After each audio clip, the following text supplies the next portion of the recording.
Quand j'avais 13 ans, mes parents partaient souvent au chalet les fins de semaine. Ils me faisaient confiance pour rester seul à la maison du vendredi au dimanche, tant que je faisais attention et que je sortais pas. Pour moi, c'était parfait. Je passais la majorité de mon temps dans ma chambre, sur mon ordinateur, à jouer à Counter-Strike avec un casque cheap que j'avais acheté du Walmart. C'était pas un casque qui bloquait complètement le son. Tu pouvais encore entendre un peu ce qui se passait autour, mais pas assez pour vraiment porter attention.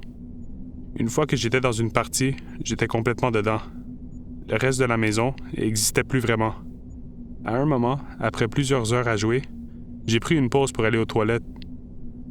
Elle était sur le même étage que ma chambre, donc j'ai juste enlevé mon casque, laissé mon jeu ouvert, puis je suis sorti dans le couloir. C'est là que je l'ai remarqué. La lumière du salon en bas était allumée. On la voyait depuis le haut des escaliers. Sur le coup, ça m'a accroché. Parce que j'étais le genre à tout fermer le soir. Les lumières, les portes, tout. J'aimais quand la maison était complètement sombre et tranquille. Je suis resté là quelques secondes à regarder en bas. Puis je me suis dit que j'avais probablement juste oublié de la fermer. J'ai pas descendu, j'ai rien vérifié. Je suis juste retourné dans ma chambre, j'ai remis mon casque, puis j'ai relancé ma partie comme si de rien n'était. J'étais concentré, pris dans le jeu, comme d'habitude. Puis j'ai entendu un bruit. Pas fort, pas quelque chose qui saute aux oreilles. Juste un petit impact, comme quelque chose qui tombe ou qui glisse. Sur le coup, j'ai continué à jouer. J'ai même pas enlevé mon casque tout de suite. C'est après quelques secondes que ça m'est revenu en tête. Pas le bruit lui-même, mais le fait que je savais pas c'était quoi. D'habitude, t'entends quelque chose, puis tu peux tout de suite te dire d'où ça vient. Là, j'en avais aucune idée. J'ai enlevé une oreille de mon casque sans quitter mon écran. J'ai écouté, mais il n'y avait rien. Pas de deuxième bruit, pas de mouvement, mais quelque chose avait changé. Je saurais même pas dire quoi exactement. C'était pas plus silencieux, c'était juste différent. Comme si la maison sonnait pas pareil pendant quelques secondes. J'ai attendu encore un peu. Puis j'ai remis mon casque. Je me suis dit que c'était probablement rien, peut-être quelque chose qui avait bougé ou que j'avais mal entendu avec le jeu. Mais cette fois, je jouais plus vraiment pareil. Je parlais encore, je faisais encore ce que j'avais à faire, mais j'étais plus concentré sur le jeu. J'écoutais, sans vraiment m'en rendre compte, comme si j'attendais que quelque chose d'autre arrive. À un moment, j'ai décidé d'arrêter de jouer. Il devait être environ 3 heures du matin. J'ai enlevé mon casque, je l'ai posé sur le bureau, puis je suis sorti dans le couloir. La lumière en bas était toujours allumée. Je me suis approché du haut de l'escalier. Et c'est là que j'ai vu. J'ai vu une ombre. Puis dès que je l'ai vue, j'ai figé. Direct. Pas hésité, pas réfléchi, juste figé. Peut-être c'était quelque chose, mais j'étais pas mal sûr qu'il y avait quelqu'un en bas. C'était clair. Je voyais sa silhouette projetée sur le mur du salon. Et ce qui m'a frappé, c'est pas juste le fait qu'il y avait quelqu'un. C'est la façon qu'il bougeait. C'était pas quelqu'un qui marchait, pas quelqu'un qui cherchait quelque chose, qui indique pourquoi je l'avais pas entendu. Il faisait des mouvements lents et répétitifs, comme s'il se penchait vers le sol puis se redressait, puis recommençait, encore et encore, toujours au même endroit, comme s'il fixait quelque chose ou comme s'il attendait. Je pouvais pas voir son visage, juste cette ombre. Et moi, j'étais juste en haut des escaliers, à le regarder. J'ai reculé lentement sans le quitter des yeux, avec une seule idée en tête. Retourner dans ma chambre le plus vite possible sans faire de bruit. J'étais complètement figé.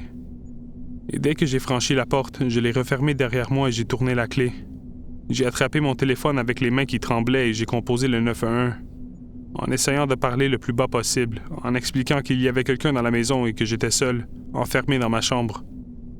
Pendant que je parlais, j'ai entendu un bruit en bas. Au début, c'était juste des pas.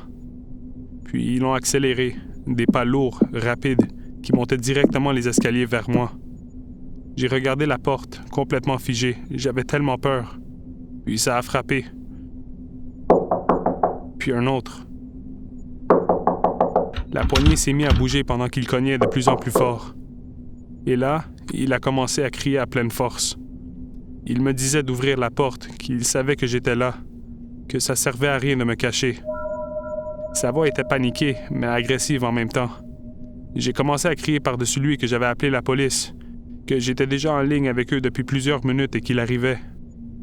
Pendant quelques secondes, il a continué à frapper. Puis d'un coup, tout a arrêté. Plus de coups, plus de voix, juste le silence. Quelques secondes après, j'ai entendu des pas redescendre les escaliers rapidement. Puis plus rien. Ils venaient de partir. Les policiers sont arrivés peu de temps après. Ils ont fouillé la maison au complet et ont trouvé une fenêtre du sous-sol forcée et brisée. Mais il n'y avait plus personne. Ils l'ont jamais retrouvé. Mais ce que j'ai compris après, c'est que si j'avais pas vu cette ombre en bas, à ce moment-là, j'aurais jamais su qu'il était là. J'aurais probablement continué ma soirée comme si de rien n'était. Je serais descendu en bas, peut-être pour me chercher quelque chose à manger avant d'aller me coucher. Et lui, il aurait été là. Pas en train de bouger, pas en train de faire de bruit. Juste à m'attendre.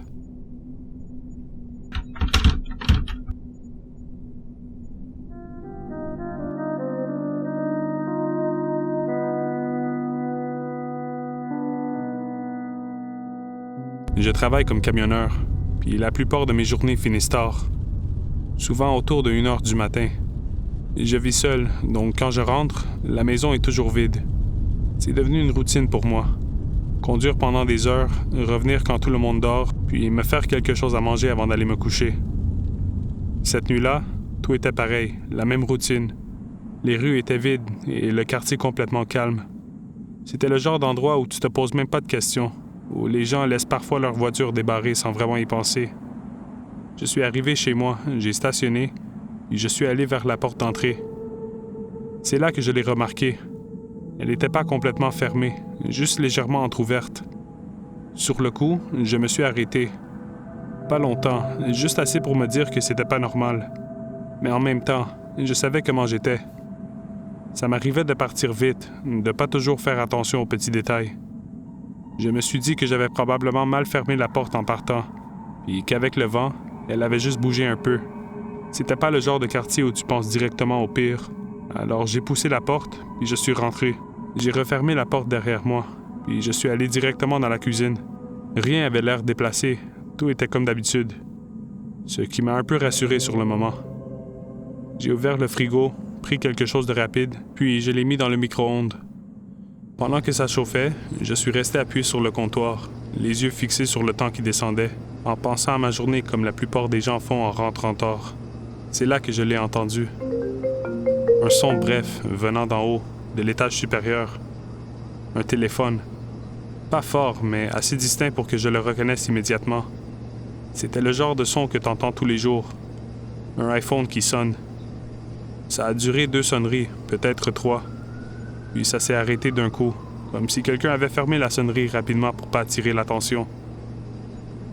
Je suis resté complètement immobile pendant 1 seconde, en essayant de me convaincre que j'avais mal entendu. Puis j'ai sorti mon téléphone de ma poche. Et il était là, dans mes mains. Et je vis seul. Il n'y avait aucune raison qu'un téléphone sonne à l'étage. Et j'ai essayé de rationaliser, de me dire que ça pouvait être autre chose. Un bruit qui ressemblait à ça. Quelque chose que j'avais mal interprété avec la fatigue. Mais plus j'y pensais, moins ça faisait de sens. Et c'est là que la porte d'entrée m'est revenue en tête. J'ai laissé le micro-ondes finir sans y toucher. Puis je me suis dirigé vers le comptoir et j'ai pris un couteau de cuisine. Pas parce que j'étais en panique, mais parce que quelque chose fonctionnait pas. J'étais pas du genre à me laisser envahir par la peur facilement. Mais là, ça suffisait pour me dire que si quelqu'un était vraiment dans la maison, j'allais pas rester là sans rien faire. Je suis resté quelques secondes immobile, à écouter, en essayant de me convaincre que j'exagérais peut-être la situation. Puis j'ai commencé à monter les escaliers. Pas vite, mais pas hésitant non plus. Chaque marche faisait un léger bruit, et j'essayais de rester discret, tout en gardant le couteau bien en main, prêt à réagir si quelque chose bougeait. Arrivé en haut, le couloir était plongé dans le noir. Tout avait l'air normal. J'ai avancé lentement en regardant chaque porte, chaque coin, sans rien laisser au hasard. J'ai vérifié la salle de bain, rien. Ma chambre, rien non plus. J'ai ouvert une autre porte, puis une autre, toujours rien. À ce moment-là, j'ai commencé à me dire que j'avais peut-être juste imaginé le bruit, mais je gardais quand même le couteau serré dans mes mains. Parce qu'une partie de moi était prête à réagir. Je me suis dit que j'allais redescendre, que c'était probablement rien. Puis j'ai entendu un bruit. Un frottement. Très léger, qui venait du petit placard dans le couloir. Celui avec la chute à linge. Je me suis arrêté devant le placard, certain que le bruit venait de là. J'ai posé ma main sur la poignée et j'ai attendu une seconde, juste pour être sûr que j'avais pas imaginé. Le frottement est revenu, très léger mais bien réel. J'ai ouvert la porte d'un coup. Le placard était vide, juste la chute à linge, comme d'habitude. Pendant une seconde, j'ai presque lâché prise, en me disant que je m'étais monté la tête pour rien. Puis ça m'a frappé. J'avais vérifié le placard, mais j'avais pas regardé dans la chute. Je me suis approché lentement, le couteau toujours serré dans la main, puis je me suis penché pour regarder à l'intérieur. Et je l'ai vu. Un homme, coincé, la tête vers le bas, engagé dans la chute comme s'il avait essayé de descendre trop vite sans réaliser à quel point c'était étroit. Il était bloqué complètement, les épaules prises. C'est là que tout a fait du sens d'un coup. Le téléphone, le bruit, la façon que ça a été arrêté brusquement. Il avait dû entendre son téléphone sonner et a choisi la pire option possible. Maintenant, il était pris. Il bougeait légèrement en essayant de se dégager, mais sans trop faire de bruit. Pas pour rester discret, mais parce qu'il ne pouvait pas faire autrement. Il savait que j'étais là, mais il ne me voyait pas. Je sais pas s'il savait que je l'avais vu. J'ai rien dit. J'ai pas bougé. Je l'ai juste regardé, en réalisant que pour la première fois depuis que j'étais entré dans la maison, j'avais le contrôle total. J'ai reculé lentement, sans faire de bruit, en gardant les yeux sur lui. J'ai sorti mon téléphone et j'ai appelé la police. En parlant le plus bas possible, j'ai expliqué que quelqu'un était entré chez moi et qu'il était encore dans la maison. Pendant que je parlais, j'entendais encore des légers mouvements dans la chute, comme s'il essayait de se libérer sans trop faire de bruit. Il devait savoir que j'étais là, mais il pouvait rien faire sans se trahir complètement. Je suis resté dans le couloir, à distance, le couteau toujours dans la main, juste à attendre. Les minutes ont passé lentement, beaucoup plus lentement que d'habitude. Quand les policiers sont arrivés, ils sont entrés rapidement et j'ai expliqué où il était. Ils ont ouvert le placard, regardé dans la chute, puis ils ont commencé à lui parler. Il a essayé de bouger, mais il était trop coincé pour sortir par lui-même. Ça leur a pris du temps pour le sortir, presque une vingtaine de minutes, juste à le dégager sans le blesser davantage. Une fois sorti, ils l'ont menotté directement. Ils ont trouvé sur lui environ 700 $ en argent comptant, pris dans une enveloppe que j'avais laissée chez moi, ainsi qu'un petit couteau de cuisine. Après ça, tout est allé vite. Ils ont pris ma déclaration, ils ont vérifié la maison, puis ils sont partis avec lui.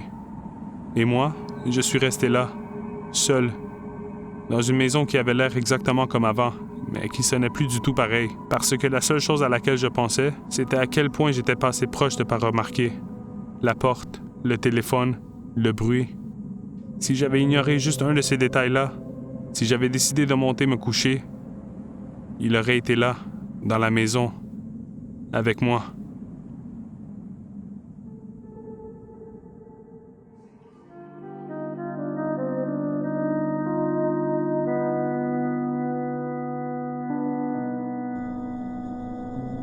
Quand j'avais 14 ans, mes parents sont partis en vacances pendant quelques jours au milieu de l'été. C'était la première fois qu'ils me laissaient seul aussi longtemps. Mais comme j'avais l'école d'été à suivre, ils m'avaient fait confiance pour rester à la maison et me débrouiller. Honnêtement, j'étais contente. J'aimais beaucoup être seul à la maison. C'était calme. J'avais mes habitudes. Puis dans ce quartier-là, il se passait jamais rien. C'était le genre d'endroit où tu te sens en sécurité sans même y penser. Les premières journées se sont passées normalement. Je faisais ma routine, j'allais à l'école, je revenais, puis je passais mes soirées dans ma chambre sur mon téléphone jusqu'à m'endormir. Cette nuit-là, il devait être autour de 3h30 du matin. J'étais dans mon lit, toutes les lumières fermées, juste la lumière de mon téléphone qui éclairait un peu la pièce. J'étais pas complètement endormi, mais pas complètement réveillé non plus. Un peu dans cet état où tu pitonnes sans vraiment regarder.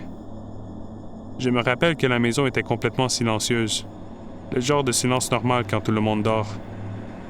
C'est là que j'ai entendu un bruit. Pas quelque chose de fort, juste un son en bas, comme quelque chose qui bouge. Sur le coup, j'ai pas vraiment réagi. Je me suis juste arrêté quelques secondes, sans bouger, en essayant de comprendre si j'avais vraiment entendu quelque chose ou si c'était juste moi qui étais encore à moitié endormi. Puis j'ai rien entendu d'autre. Alors j'ai reposé mon téléphone sur le lit et j'ai essayé de m'endormir, mais sans vraiment y arriver. Je suis resté allongé, les yeux ouverts dans le noir, mais j'étais plus vraiment relax. J'écoutais. Je sais pas pourquoi, mais je m'attendais à un autre bruit. Quelques secondes ont passé, puis le bruit est revenu. Un peu plus clair cette fois, comme quelque chose qu'on déplace, ou un tiroir. Là, j'ai figé pour vrai. Je me suis redressé légèrement dans mon lit, sans faire de bruit, juste assez pour mieux entendre. Et cette fois, j'ai pas essayé de me convaincre que c'était dans ma tête. C'était en bas. Quelqu'un était en train de bouger des choses. Puis j'ai entendu des pas. Pas rapides, mais pas discrets non plus. Juste des pas normaux, comme si la personne en bas avait aucune raison de faire attention. Et c'est ça qui m'a fait le plus peur. Cette personne pensait être seule dans la maison. Tout est allé trop vite dans ma tête. J'ai compris d'un coup que c'était réel, que quelqu'un était vraiment dans la maison, et que j'étais seul, avec aucune aide autour. Je me suis levé de mon lit sans réfléchir, presque automatiquement, avec cette montée d'adrénaline qui te fait plus penser correctement. J'essayais de pas faire de bruit, mais j'étais déjà en panique. Puis j'ai entendu quelque chose en bas. Un tiroir qui s'ouvre violemment. Puis un autre, des objets qui bougent, des choses qui tombent. Il cherchait. Mais il cherchait pas discrètement. Il ouvrait tout sans faire attention. Comme s'il avait tout le temps du monde. Comme s'il pensait qu'il y avait personne. Je me suis dirigé vers mon placard, les mains qui tremblaient, en essayant de respirer le moins fort possible. J'ai ouvert la porte doucement, puis je me suis glissé à l'intérieur, derrière les vêtements. Le genre de cachette où tu te dis si quelqu'un regarde vite, il te verra pas. Mais que si quelqu'un prend une seconde de plus, t'es foutu. J'ai refermé la porte lentement, puis je suis resté là, sans bouger, à écouter.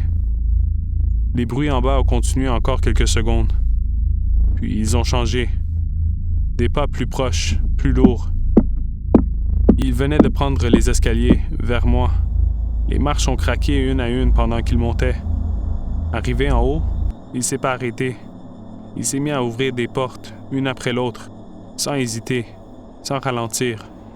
Chaque porte qui ouvrait faisait sursauter, même caché dans le placard. Puis les pas se sont arrêtés devant ma chambre. Une seconde de silence. Puis la poignée a tourné. La porte s'est ouverte et j'entendais tout. Ses pas dans la pièce, mes tiroirs, les objets qu'il déplaçait. C'est comme il regardait à peine avant de passer à autre chose. Il cherchait partout, sans aucune retenue. Puis ses pas se sont rapprochés, directement vers le placard. Ma respiration était complètement hors contrôle. Et la poignée a bougé. La porte du placard s'est ouverte, mais juste d'un côté. L'autre porte est restée fermée. Et à travers l'espace entre les vêtements, je pouvais le voir. Pas son visage au complet, juste assez. Ses jambes, sa façon de bouger, la manière qu'il se penchait pour regarder à l'intérieur. Et c'est là que je l'ai reconnu. Pas immédiatement, mais assez pour que ça me frappe. Quelqu'un que j'avais déjà vu. Quelqu'un qui faisait partie de la famille, j'en étais sûr. Et il était à quelques centimètres de moi. Et il avait aucune idée. Dès qu'il a reculé du placard, je l'ai su. C'était mon oncle, le frère de mon père.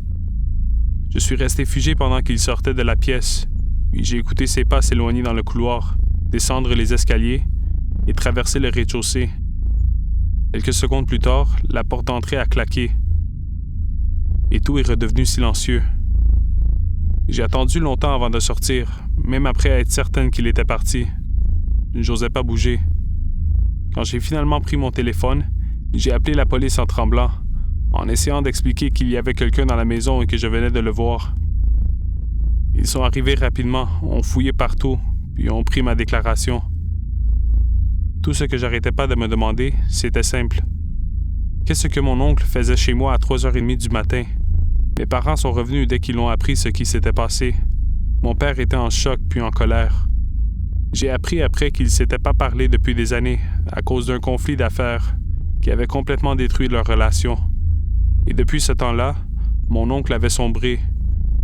Problème de drogue, instabilité. Plus vraiment de contact avec la famille. Les policiers l'ont retrouvé et arrêté peu de temps après.